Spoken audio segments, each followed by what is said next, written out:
Bote bandeko bozota la biso na 4 coins monde entier, la chaîne Nabino Bolingaka Télé Tchango. Lelo émission Nabino entretien et ami pour Nabino maître Gabin Lulendo azali porte-parole à UNC parti oyebi malamu yande ko Vital Kamerhe na ye penza to ko solo la li solo pe ezo sala ma président na bango azo mener ba démarche mingi atamboli toyoki pa Tshisekedi pa Félix Tshisekedi toyoki azoluka Martin Fayulu na bandeko mingi opposition unité opposition démarche wana balingi nini est-ce que balingi basala nde méga plateforme balobaka na lopoto to pe balingi bakena na baction parce que mingi pe bato opposition mosusu balingi na bango koyoka te Vital Kamerhe na makambo wana nyonso tolobeli likambo ya marche le 21 marche oyo balai catholique bazali koprojete dimanche oyo ya mais tokozongela pe marche le 31 oyo tokoleka na makambo nyonso ekoti na kati o cardinal Mosengo akoti makambo ya leta ya solo wana leta eza laïque est-ce que akoki kokota yango tokozwa pe mwa lecture ya moto ya droit oyo ayebi pe makambo ya mibeko soki pe église ekoki kokota makambo ya leta tokolobela na suka pe makambo ya machine à voter machine à voter wana toyokaki kutuka machine yango bamekaki na parlement esalaki pete mais babengisi yango quand même eya loya liboso eye pe sensibilisation ezobanda bango bapolitiki balobi nini mpo tomoni mpo ndire balali église catholique nde ezotelemisa biso donc lelo émission na bino entretien eyambi mpona bino maître Gabin Lulendo nde tosololi na ye kotikala konata maître Gabin Lulendo bonjour. Bonjour. Toyambi yo po tosolola moke likambo ya politique tobandi na makambo ya marche balaïque catholique baprojete marche mosusu le 21 janvier dimanche oyo mais marche ya liboso mpe basalaki le 31 soki société civile ekoti makambo bapolitique c'est que lakisi ke bino bapolitique ozokoka su makambo te. Non, mais ba parti politique na société civile na ba composante mosusu bazali ba membre ya état donc c'est tout à fait normal que société civile a joué rôle naie, c'est tout à fait normal que ba parti politique va jouer rôle na bango, c'est tout à fait normal que ba composante mosusu pe ba jouer rôle na bango. Ceux qui otangi Maurice Diverger ou azosa la classification oyoka que parti politique objectif nango ezalaka ya conquête ya pouvoir, conservation à pouvoir le plus longtemps possible de façon démocratique. Alors que la composante de la société, à savoir société civile, église ou bien groupe mokoboy de pression, ils ont un objectif pour conquérir le pouvoir. Et donc il faut toujours tout ça la moins démarcation entre, comment dirais-je, parti politique et entité mosusu.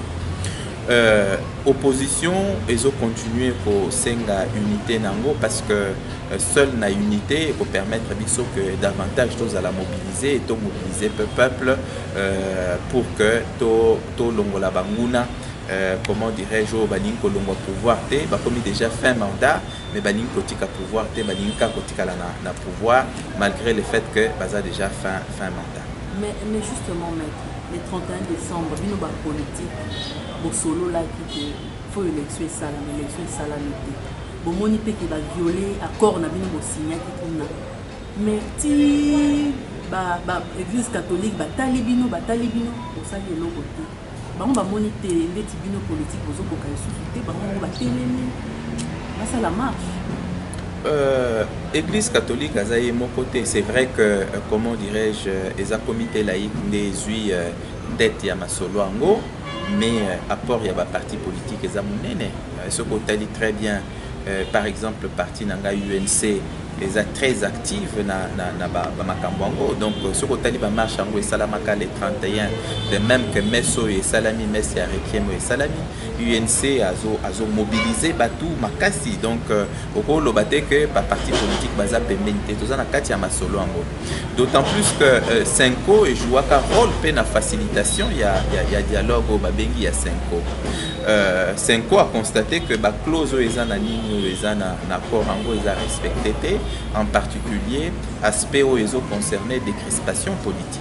Parce que des crispations politiques et limite que bateau yo bakangami politiquement pour des raisons politiques ou pour des motivations politiques, basa la nini ba libérer bango décrispation politique et ligne kolobake ba chaîne à télévision na radio et kangamaki ba fongola ngopé décrispation politique et ligne koloba ba oyo ba condamné bango en exil ba zonga na Kinshasa ba zonga na mboka ba continuer ko mener vie politique na bango décrispation politique et ligne pe koloba kotika batu ba continuer ba parti politique ba continuer ba manifestation na bango en tant qu'entité politique pour que mboka tokende l'élection.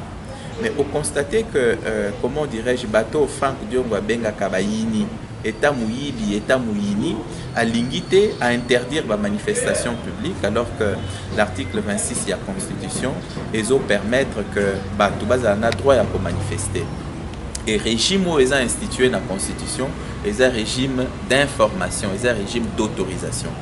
Comme Constitution, l'article 26 et prévoit régime d'information et non régime il y a autorisation, il suffit que bateau balinko marché ba comme la autorité urbaine pour nous dire que biso à telle date to marché suivant tel itinéraire pour que ba pesa bango ndingisa rosa nini ya au marché. Mais autorité peut être capable peso abi daza capable de encadrer marche. Mon peut-être que bino bo insister à ma casse. Ce qui est bizarre, c'est que ma marche à PPRD, Bango Bazar toujours capable d'encadrer un go ou ma marche à majorité présidentielle. Deuxièmement, Bazar capable de y a d'aba militaire et d'aba policier pour encadrer ma marche dans la zone nyonso notamment comme Balobakio 250 ou 100 selon nino le nombre de paroisses na Kinshasa. Mais Bazar capable de boma, Bazar capable de réprimer tout en envoyant Batou dans la place ou à nyonso.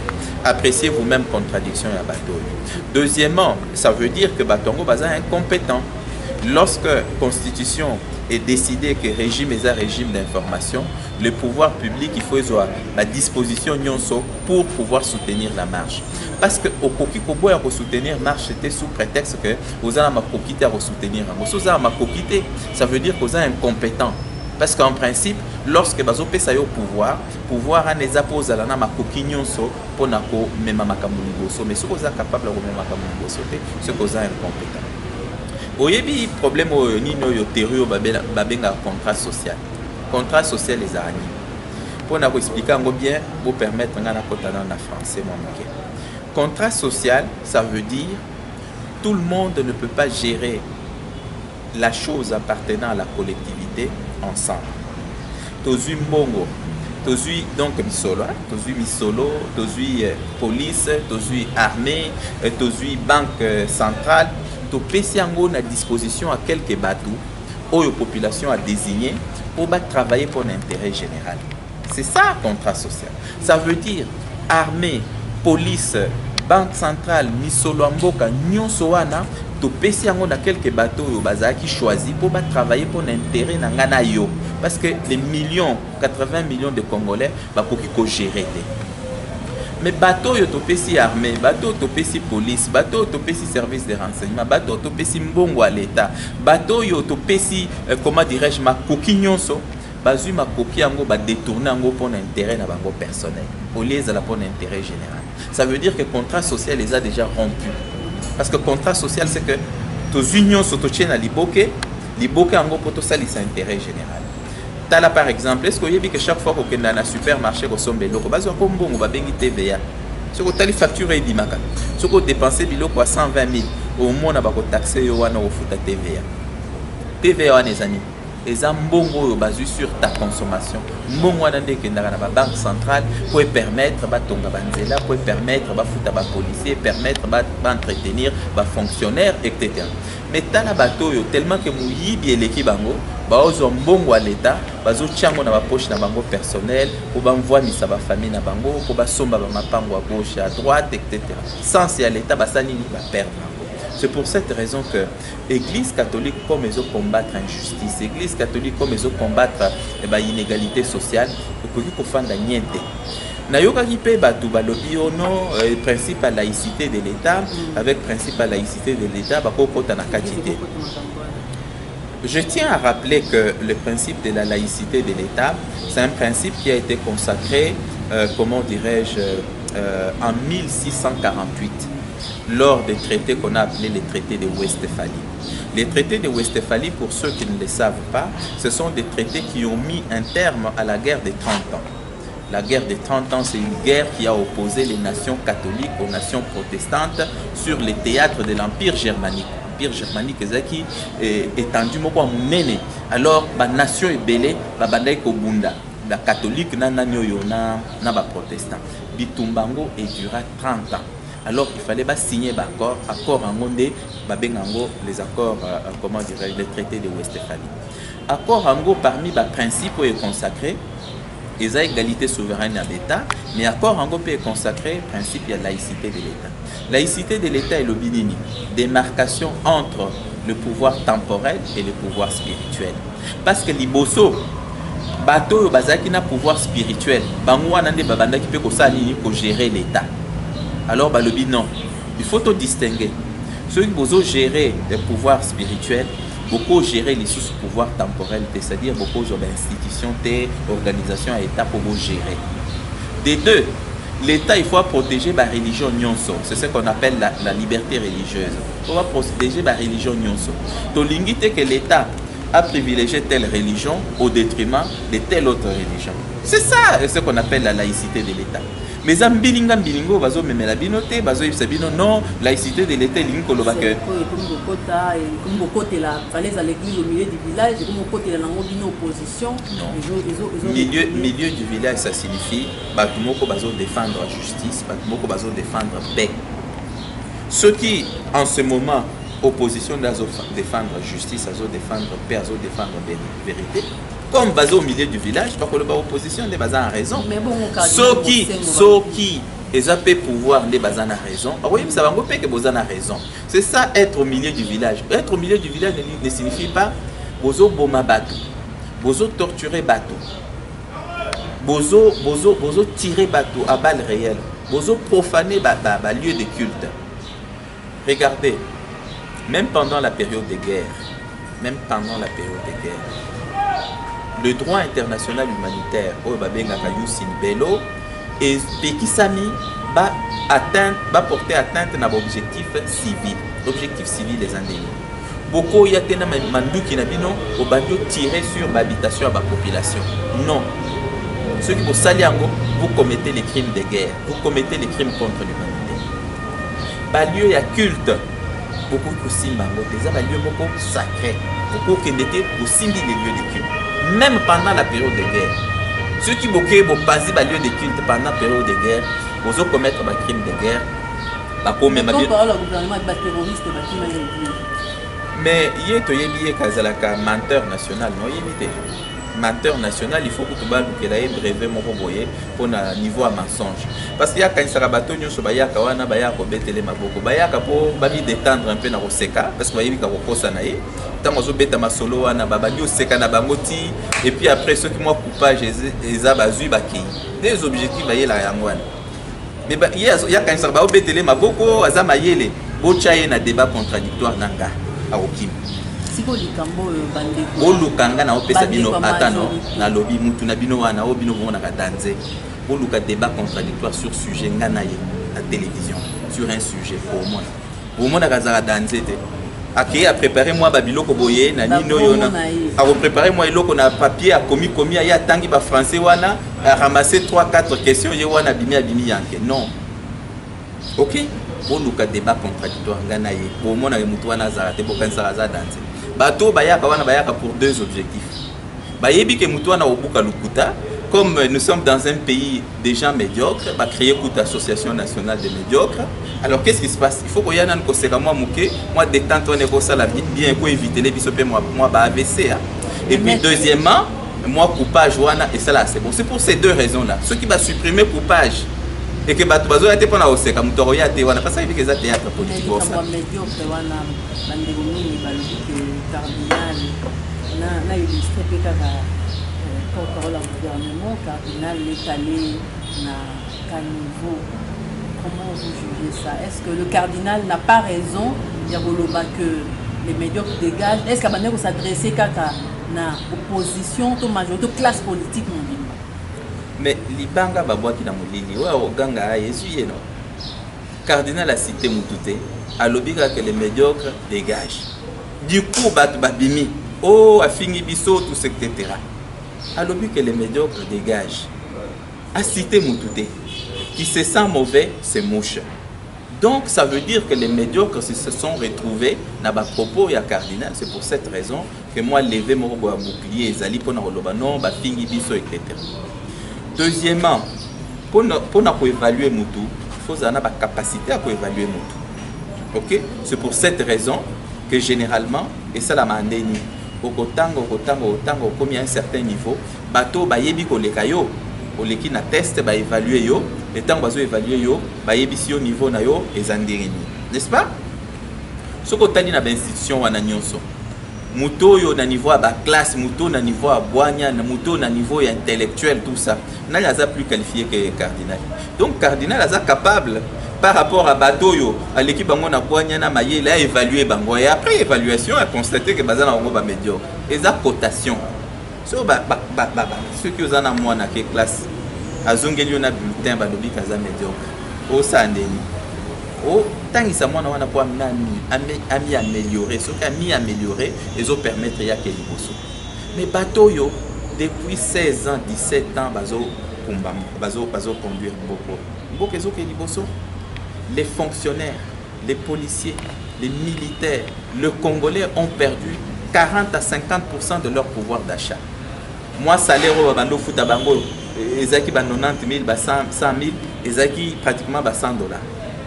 Les lots 90 000 est commis pratiquement, comment dirais-je, 55 $, des choses comme ça.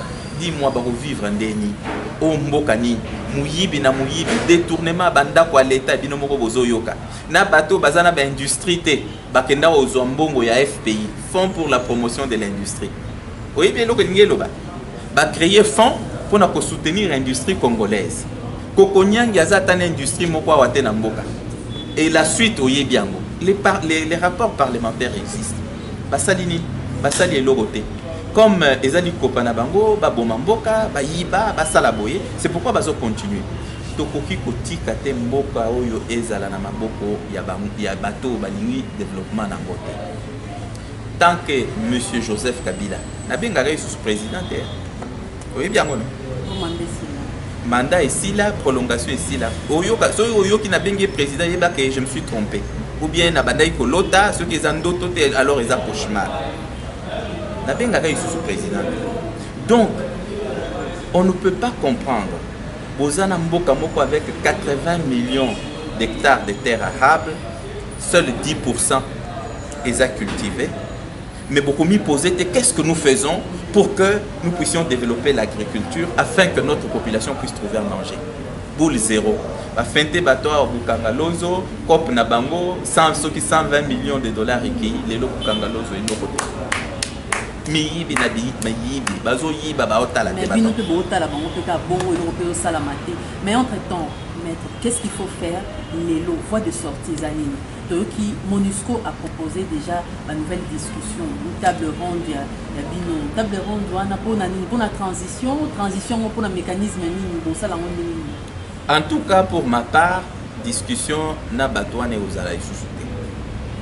Parce que ce bolingi discussion et salama ou dialogue et salama, il faut répondre à deux questions fondamentales. Qu'est-ce qui n'a pas été réglé lors des concertations nationales? Qu'est-ce qui n'a pas été réglé lors des discussions de Ibiza, Monaco, etc. Qu'est-ce qui n'a pas été réglé lors des discussions de la Cité de l'Union africaine? Et qu'est-ce qui n'a pas été réglé lors des discussions de la Cinco pour que les lots, voilà, tel problème n'a pas été réglé, il faut tout régler. Il faut pas répondre premièrement à la question. Si on va répondre à la question, la deuxième question où il faut pas répondre, et ça, ceux qui toquent si on a dialogue, parce que le Camoutel n'a pas été réglé, il faut régler. Quelle garantie vous avez que vous allez exécuter dès lors que vous avez dit que Batouan n'a pas tout sakaté Makambo Bango va signer? Ça veut dire qu'en tout état de cause, dialoguer avec ces gens-là ne sert à rien. Il faut que la population soit debout, il faut que la population soit mise en charge pour que les médiocres dégagent. Ceux qui médiocres vont dégager. Donc, on a que nous avons des capacités nécessaires de relever ces pays parce que nous savons où il faut appuyer pour que ces pays décollent.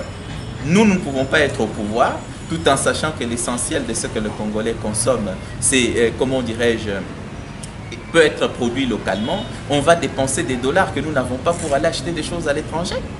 Mais il y a une chose dans le gouvernement, bientôt, beaucoup de gens de qualité, peut-être pour changer les qualités. Mais les Cambo, président Vital Kamerhe, pour entreprendre des démarches ces derniers temps, pour tout un abandon de l'opposition, pas à l'époque. Il y a ça méga plateforme, tout, les accords d'action, et puis objectif dans mon pays des années. Oyebi honorable Vital Kamerhe azaka visionnaire. Oyebi ba te pelé ba diaboliser. Oh non, Vital Kamerhe a trahi tout simplement pour avoir participé à un dialogue au vu et au su de tout le monde. Yako bata maté na moi makasi. Mais parce que babi yé sur azaka ti na dialogue wana mais makambo ici là. Et si là inga ici là né. Ici là. Na lobby inga ici là. Tu appelles ça ba beki pe na pouvoir ti le loba ça. Ti na zo loba non. Inga ici là né. C'est plus facile. Tu sais avec si Paris au côté de Sango na Moulanière, si Paris peut être dans une bouteille, makambo si. Inga ici là né. Bao bakanisa qui bien faire en allant na 5 ans, va résoudre quel problème? Yebisa non. Dialogue balobi inclusif tout secteur global inclusif il y a 5 ans et régler quel problème? Dans la vie, il faut savoir reconnaître ses propres erreurs dans la vie. Mais je pense qu'il y a 5 erreurs makas. Mingi balobi a 5 erreurs mingi. Mais démontrer ngana. Balobi na 2011 bayokanaki basala candidature unique bayokani mpe bien ndimi na nsima nango ye moto atikali aboyi balingi bake Genval bakutana bango nyonso opposition bazala démarche ya kosala lelo yango mpe Tshisekedi bande kosala na Genval bokokende Genval likambo ya dialogue ya cité ya Union africaine soki Vital Kamerhe azalaki te dialogue alingi esalama te oyebi yango malamu. Très bien. Question à Liboso n'a opposé. On a une question. On a opposé question à te répondre. Au moins, ça nous aide à réfléchir. C'est pour cette raison que des fois on pose des questions. Pas forcément pour répondre, parce que nous avons renversé le rôle. Il y a deux opposés à la question, on a réponse. Boza est historien du présent. Dans un passé récent, on est en 2006. Il y a eu élection dans ce pays en 2006. Premier tour, beaucoup de candidats. Dans le second tour, Jean-Pierre Bemba dans Kabila. 2006. UDPS non seulement a Boyaki pour participer dans le processus électoral, mais a Boyaki peut soutenir la candidature Moko en 2006. C'est ainsi que UDPS a soutenu ni Kabila ni Jean-Pierre Bemba en 2006. Donc comme il a 2011, Vital Kamerhe est candidat. Les MLC n'a pas de candidature en 2011 parce que Jean-Pierre Bemba est en prison. Mais en 2011, même les MLC n'a pas soutenu, comment dirais-je, la candidature d'Etienne Tshisekedi. Est-ce que vous voyez attendez, non, je dis réfléchissons. On est en train de réfléchir. Pour que vous puissiez vous rendre compte que des fois, vos mémarabatou, à gauche, à droite, soyons les plus cohérents possibles. Bateau et Bazana candidature et qui n'ont rien à perdre en soutenant tel, ne l'ont pas soutenu. Et on estime que ça, ce n'est pas un crime de lèse-majesté. Mais UNC, Oyazaki déjà la candidature, parce qu'investi par le congrès du parti. Oui, mais le congrès parti. C'est l'organe suprême du parti. Cet organe-là s'est réuni et a investi l'honorable Vital Kamerhe comme candidat. Cette décision-là est au-dessus de Vital Kamerhe en tant que président de l'UNC. C'est même pas la, comment dirais-je, la décision de la direction politique, c'est la décision du congrès du parti. Alors, vous pensez que Batoyo, où il fallait soutenir Etienne Tshisekedi, qui n'avait rien à perdre parce qu'il y a une candidature, soutenir Yété, Bango, ce n'est pas grave, mais Vital Kamerhe na UNCO, il y a une candidature, il y a une obligation de soutenir. À telle enseigne que comme va soutenir, va commettre crime moko, je peux appeler ça blasphème contre le Saint-Esprit, qui n'est pardonnable ni dans les qui une candidature unique en opposition. Si ba qui nous recouta na ndeko Etienne Tshisekedi tata mobimba Canada, rendez-vous manqué États-Unis pas Kendate. tiaki kotatola kuna kende et selon yo tant aux analyser situation on assure que ce Vital Kamerhe a décidé à soutenir Etienne Tshisekedi Lumumba Seni alingaki a proclamé Etienne Tshisekedi président de la République. Attendez. Il faut reconnaître Vital Kamerhe la troisième. Attendez. Attendez. Là où vous avez l'erreur, c'est que vous ne tenez pas compte de plusieurs paramètres. La banalise. Vital Kamerhe a décidé de mettre en place ce qu'on appelait la politique d'encerclement. Vous voyez, la politique d'encerclement. Politique d'encerclement, et Linkoloba. Ndeko Kabila, place où Azoka moi force naïe et Zarawapi, les Arana Est. Ndasuko Vital Kamerhe na mokonzi Est. Na centre Kabila Zate, na ouest Kabila Zate. Moi makasi naïe di makawapi na Est. Il est logique que nga nazala candidat na Est comme nga mokonzi Est nazwa ba voix oyo elinga yekende ba Kabila nazwa ngo comme bako battre ye na centre bako battre na ouest moi ba voix moke rozwa na Est wana roleka comme président. C'est pour cette raison que cette politique pour moi a payé parce que selon Bisso Etienne Tshisekedi Azaka élu président de la République. Le reste là c'est quoi? C'est la tricherie. C'est la tricherie, même si Vital Kamerhe avait dit je soutiens Etienne Tshisekedi Lumumba. Parce que, comment dirais-je, Ngoyi Mulunda, avec sa CENI, avait triché. Pessi, Ndeko Kabila, voix oyo, il fallait te repérer, ça y est. C'est ainsi qu'a dit. Donc il ne faut pas être naïf, naïf, Bandeko opposition peut minimiser, parce que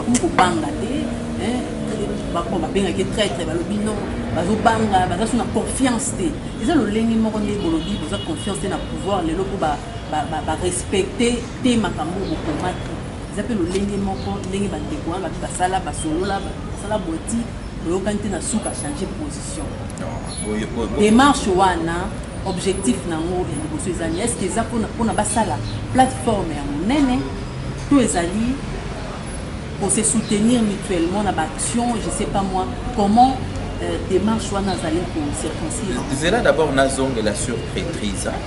Après, si vous avez analysé, on si effectivement traitrise ça ou bien ça. Est-ce que vous avez vu que dans beaucoup de la dynamique de l'opposition? Oui, bien. Est-ce que l'UDPS faisait partie de la dynamique de l'opposition? Est-ce qu'il y a des opposants pour combattre le régime? Est-ce que l'UDPS faisait partie de la dynamique de l'opposition? Non. Ça veut dire, surtout Sali Lisanga, il y a des opposants, UDPS Azate, le problème ne se pose pas. Mais ceux qui battent Sali Lisanga, Vital Kamerhe Azate, c'est un traître.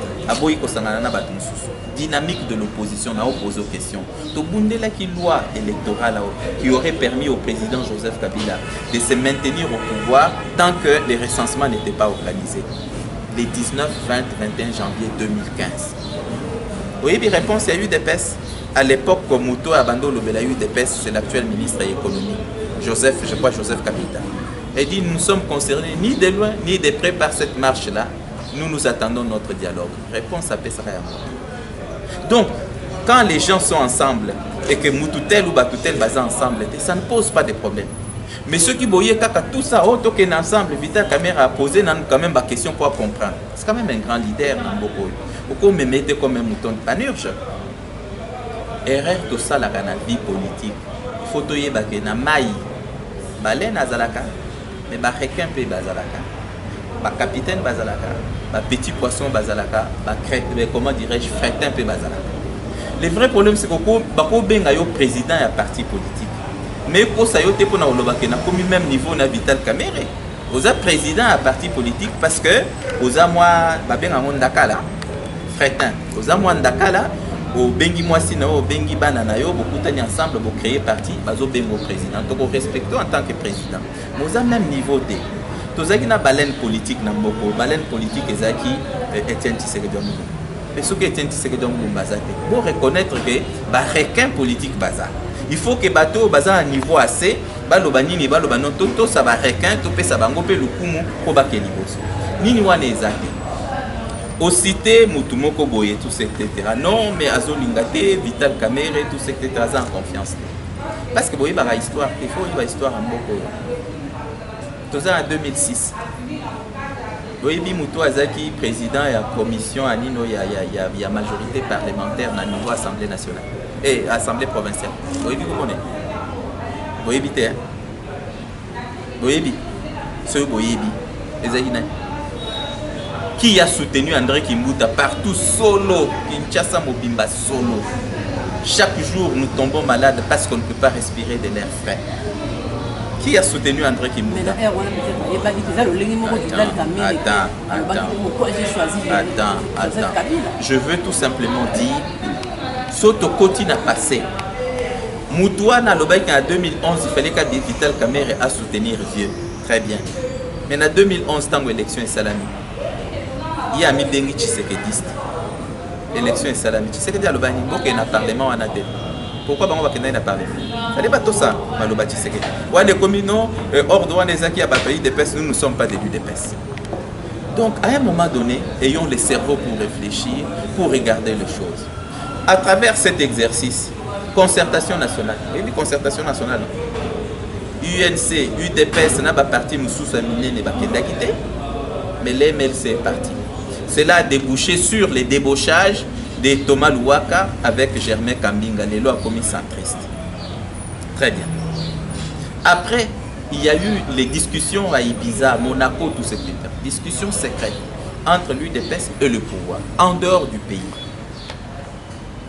Ça n'a pas posé problème. Après, il y a les discussions de la cité de l'Union africaine avec Vital Kamerhe, au vu, au sud de tout le monde. Après, il y a les concertations nationales et les, comment dirais-je, les dialogues de la Cinco, qui a débouché sur l'accord de la Saint-Sylvestre, où tout le monde s'est retrouvé.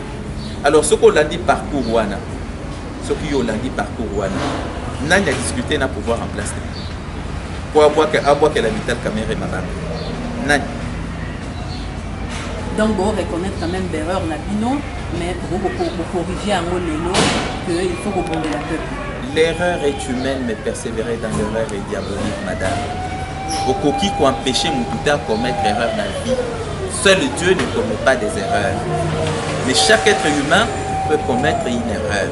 Mais le plus important, c'est de tirer des leçons sur les erreurs commises. Bateau Bakende est une concertation nationale. Bateau Bakende qui va Ibiza, Monaco. Bateau Bakende qui na nino na cité de l'Union africaine. Na bateau Bakende qui na Cinco. Bango nyonso pour avoir dialogué avec le pouvoir de Joseph Kabila, c'est que va commettre erreur en allant discuter avec le pouvoir. Il faut maintenant tirer des leçons. Pourquoi? Parce que tu as dit que attends vous discuter na batongo baroto samaloba na bangote. Par voie de conséquences, au Sangana pour libérer les pays, au Sangana pour que les médiocres dégagent. Parce que j'ai toujours dit, le développement socio-économique de ces pays ne sera nullement l'œuvre d'une génération spontanée. C'est des gens qui ont appris, c'est des gens qui ont des connaissances, c'est des gens qui ont l'expérience, c'est des gens qui savent où il faut appuyer pour que les pays avancent. Mais le comble, c'est que tous les médiocres, nous pensons qu'ils vont développer les pays. C'est ainsi que 10 ans, 20 ans après, les choses n'avancent pas. Vous pouvez me dire, un pays comme la République démocratique du Congo, avec des réserves minières qui sont évaluées à 24 000 milliards de dollars, ce qui est plus élevé que le PIB des États-Unis d'Amérique, puisse avoir un budget de 5 milliards de dollars. Pourquoi? Mouyibi na mouyibi. Détournement de deniers publics. Comment y oppose à la mokonzi en boka? Ozo apprendre que patrimoine immobilier à l'État, batubazo tekango, batubazo yibango, au fando lobali. Comment cause à la mokonzi mboka ozo apprendre que l'entreprise à l'État et comme caisse privée ya PPRD au fando lobelo côté. Comment cause à la mokonzi mboka au monique mbongo à FPI ou ils mbongo to kuta kapona ko soutenir l'industrie pour que RDC comme un pays industriel. Ba pesi bateau bazana ba industrie té. Batongo ba yebani il y a même des rapports parlementaires au salé logo. Comment cause à mokonzi mboka yebi que bato bazo détourner mbongo à l'État. Bah, preuve ezali au ça les locaux. Après au Fandi, la RDC va mieux qu'il y a 5 ans, 10 ans, son état s'améliore chaque jour davantage. cet état-là qui s'améliore chaque jour davantage, ça veut dire liboso bozara na bozuité, siko bozui na bozui, alors l'état s'améliore, etc. De la modernité. Alors maître, on va terminer par la machine à voter. Révolution de la modernité. En tout cas, on est vraiment yo révolution modernité on va terminer par révolution de la médiocrité. Il faut rectifier, il s'agit de la révolution de la médiocrité. Ces gens ont révolutionné la médiocrité à telle enseigne que l'accès au pouvoir est lié au clientélisme, au népotisme, à la camaraderie, etc. C'est cela qui règne, mes chers amis. Vous savez, lorsqu'on va prendre ce pays, vous allez vous rendre compte que 2 ans, 3 ans après l'exercice du pouvoir, vous pouvez déjà commencer à sourire en disant les choses sont en train de changer. Plus pire que opposant débauché. Alors, maître Toyebi yoka, Toyebi que c'est là aussi la machine à voter.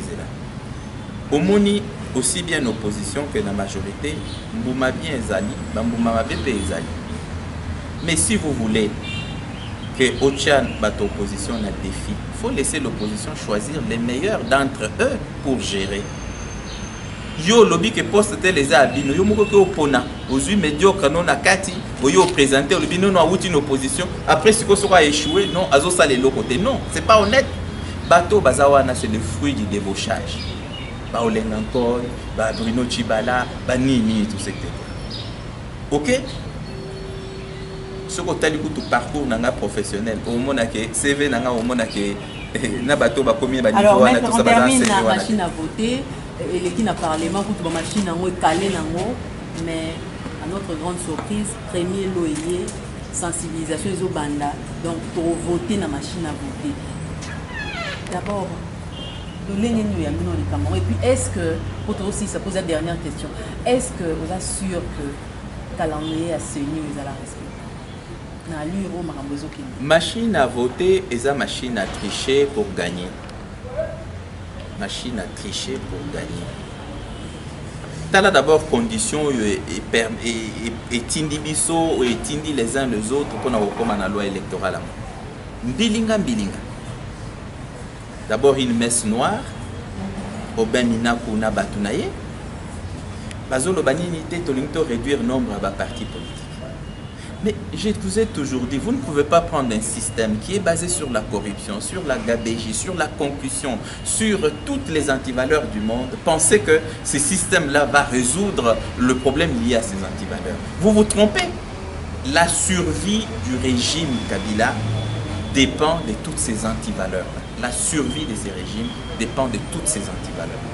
S'il n'y a pas de corruption, s'il n'y a pas de concussion, s'il n'y a pas de gabégie, s'il n'y a pas de dernier public, ces régimes ne peuvent pas survivre. Alors, vous pensez qu'un régime qui est basé sur toutes ces antivaleurs-là est bien passé pour combattre ces antivaleurs-là? Ce n'est pas possible. Vous allez faire un siècle, vous allez vous rendre compte que rien ne va marcher. Machine à voter, il s'agit de machines à tricher pour gagner. Et l'inko bandeni, bakuta na messe noire, batali ba moni biso population alingi biso te, bilan na biso est largement négatif. Comment tu pas batongo to ça bango pour voter pour nous et aussi mbaté surtout qu'il y a un système manuel là donc c'est clair que nous perdons le pouvoir. Tout même un système à ma machine comme ça tu peux embrouiller bateau.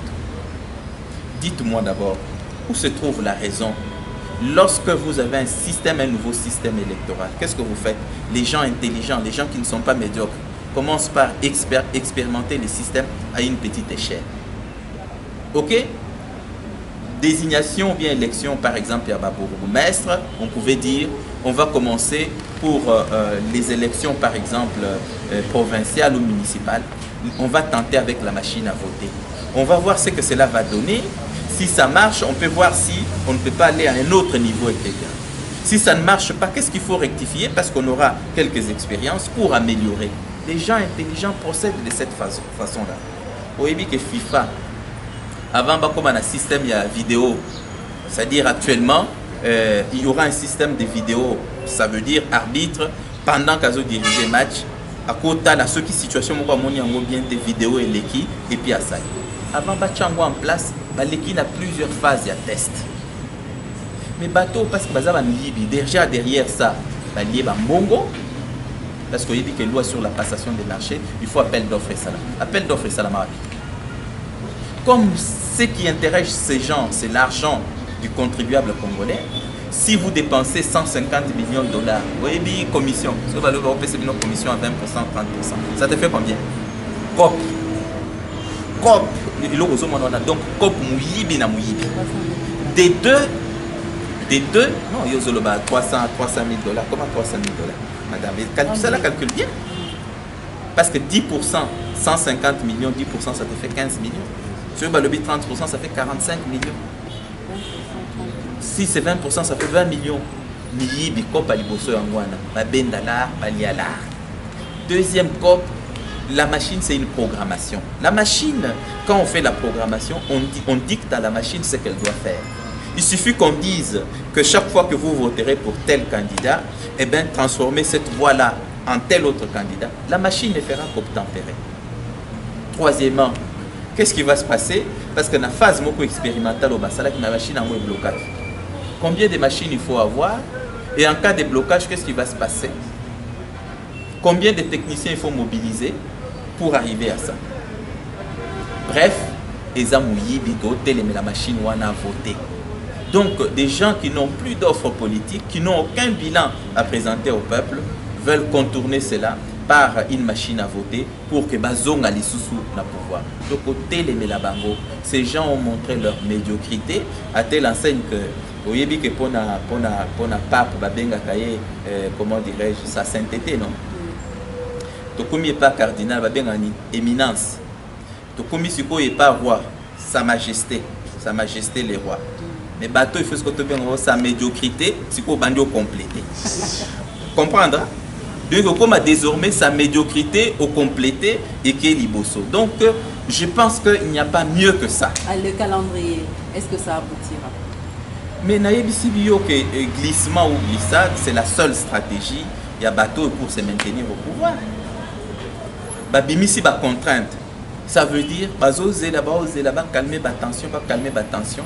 Comme ça, tant que comme à un moment, on a Sabino, oh non, nous ne sommes pas prêts, machin, il y a encore ceci, donnez encore le temps. Ces gens ne sont pas prêts à quitter le pouvoir. C'est pour cette raison qu'ils doivent dégager. Vous comprenez, sans ce dégagement. Alors, Maître Gabin Lendo, Télé Tchangou vous donne l'occasion de vous adresser à tous les Congolais, à travers le monde, à travers le monde entier. Même dans le pays, en Afrique et tout ça. Premièrement, NASA porte-parole adjoint et membre du bureau politique. Donc NASA porte-parole porte-parole à l'UNC, c'est Jolino Makelele. Donc NASA porte-parole adjoint et membre du bureau politique de l'UNC. Nalina Ibsaba Congolais n'a battu Nyonso Bazo défendre justice à travers le monde qu'il ne faut jamais désespérer. Il ne faut jamais désespérer. Ces pays nous appartiennent et nous devons nous battre pour le bien-être de ces pays. Est-ce que vous avez dit que moi j'ai fait l'objet des tortures? Le 31 décembre, j'ai été torturé par les éléments et à Major Karine à niveau et à Station Salogo, tout simplement pour une marche pacifique, pour un pays qui s'appelle Pays il y a droit de l'homme ou bien membre République démocratique du Congo et membre il y a Conseil des droits de l'homme. La torture est interdite. Même pendant la période d'urgence, qu'on appelle l'état de siège ou l'état d'urgence, personne ne peut opérer la torture sur un être humain. Mais les régimes ici de M. Joseph Kabila, ils ont un régime tortionnaire, ils ont un régime à Mouyibi, ils ont un régime basé sur la concussion, la gabégie, la corruption, les détournements des deniers publics. Nous allons combattre ces régimes jusqu'à sa fin. Et sa fin est très proche. Je vous dis très proche. Croyez-moi ce que je vous dis là. Très proche. Mobilisons-nous pour la marche du 21 janvier de l'année en cours. Nous serons encore là parce que personne ne peut nous obliger à nous taire dès lors que nous devons défendre notre pays, nous devons défendre le droit de l'homme, nous devons défendre la démocratie. Il est inacceptable que ces pays puissent être gérés tel qu'il est géré aujourd'hui, avec beaucoup de légèreté, rien ne marche et personne ne doit parler. On doit regarder tous ces médiocres continuer à gérer les pays pour leur propre intérêt, abandonnant l'intérêt général. Cela n'est pas acceptable. Nous rejetons ça et nous allons leur réserver une fin de non-recevoir. Debout Congolais à travers le monde, il faut que les médiocres dégagent.